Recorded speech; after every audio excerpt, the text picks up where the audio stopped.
ఇదిగోండి ఎమ్మీగా ఉన్నటువంటి టమాటా పచ్చడి అయితే రెడీ అయిపోయింది. పొగలు కక్కుతా ఉంది కదా, ఇప్పుడే పచ్చడి తాలింపు వేసా కదా. మొన్న మేము సత్యనారాయణ స్వామి వ్రతం చేసుకున్నాం కదా, ఆ రోజు టమాటా పచ్చడి చేస్తే సూపర్గా ఉంది. సేమ్ ఇదే ప్రాసెస్, కానీ ఆ రోజు కొంచెం పల్లీలు వేసా. సేమ్ ఇదే ప్రాసెస్లో చేశాక ఎందుకు మిక్సీ పెట్టేటప్పుడు అనిపించింది, మేమైతే స్పైసీగా తింటాము, వచ్చే వాళ్ళందరికీ స్పైసీనెస్ నచ్చకపోతే ప్రాబ్లం అవుతుంది కదా అనేసి కొన్ని పల్లీలు వేయించేసి ఇదే దాంట్లో మిక్సీ పట్టేసి వేసా. సూపర్గా ఉంది అన్నారు అందరూ. నాకైతే చాలా హ్యాపీ అనిపించింది అనమాట. అందరిని అడిగారండి ఇది ఏంటి పచ్చడి, ఏం పచ్చడి అని. అసలు ఎవరు కూడా టమాటా పచ్చడి అనుకోలేండి, వేరే ఏదో పచ్చడి చూసి చాలా బాగుంది. అసలు టమాటా పచ్చడి టేస్ట్ రాలే, కానీ డిఫరెంట్గా చాలా బాగుంది అని. రెగ్యులర్గా చేసే కాకుండా కొంచెం డిఫరెంట్గా చేసామనుకో అందరికీ నచ్చుతుంది, అందరు కడుపు నిండా తింటారు. అలా అందరు కడుపు నిండా తిని బాగుంది అన్నారు అనుకోండి, మనకు కూడా మనసు నిండిపోతుంది. మనం తినకపోయినా కడుపు నిండిపోతుంది. ఏమంటారు, అవునా కదా? చూసారా ఎమ్మీ కొనుక్కి టమాటా పచ్చడి అయితే రెడీ అయిపోయింది. ఆ రోజైతే ఫంక్షన్ రోజు టమాటా పచ్చడి చేశాను. బెండకాయ వేపుడు, తర్వాత క్యాబేజీ వేపుడు, పాలకూర పప్పు, ఆలు ఫ్రై, ఇంకేదో రెసిపీ చేశాను, మసాలా వంకాయ, ఇలా 5-6 వంటలు చేసాము. మనం ఏంటంటే ఎన్ని వంటలైనా సరే కొంచెం ప్రీ ప్లానింగ్గా ఉన్నామనుకుని ఒక్కరమైనా చేసేసుకోవచ్చు.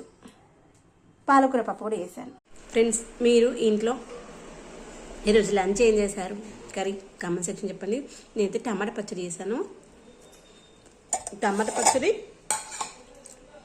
వేడి వేడి అన్నం సూపర్ కాంబినేషన్. ఇవ్వండి, టమాటా పచ్చడి కొంచెం కారంగా ఉండాలి, కొంచెం కోల్డ్ అయినప్పుడు కానీ నోరు టేస్ట్ లేనప్పుడు సూపర్ ఉంటుంది. ఈరోజైతే అదే కొంచెం పొద్దున తినలే కదా, ఆకలి అనిపిస్తుంది. ఇక టమాటా పచ్చడి కూడా మన వీడియోలో ఉంది, చూసేయండి. కొంచెం నెయ్యి వేసుకున్నాను, వేడివేడి అన్నంలో కమ్మగా ఉంటారు. పెరుగుతో తిన్న టమాటా చట్నీ బాగుంటుంది. మళ్ళీ ఎంతమందికి టమాటా చట్నీ ఏ కాంబినేషన్తో తింటే ఇష్టం? నేను ఫస్ట్ నెయ్యితో తింటా, లాస్ట్ పెరుగు మంచిగా చిక్కటి పెరుగు వేసుకుని తింటా, మస్తు ఉంటుంది. పాలు పోసుకుని తిన్నా బాగుంటుంది.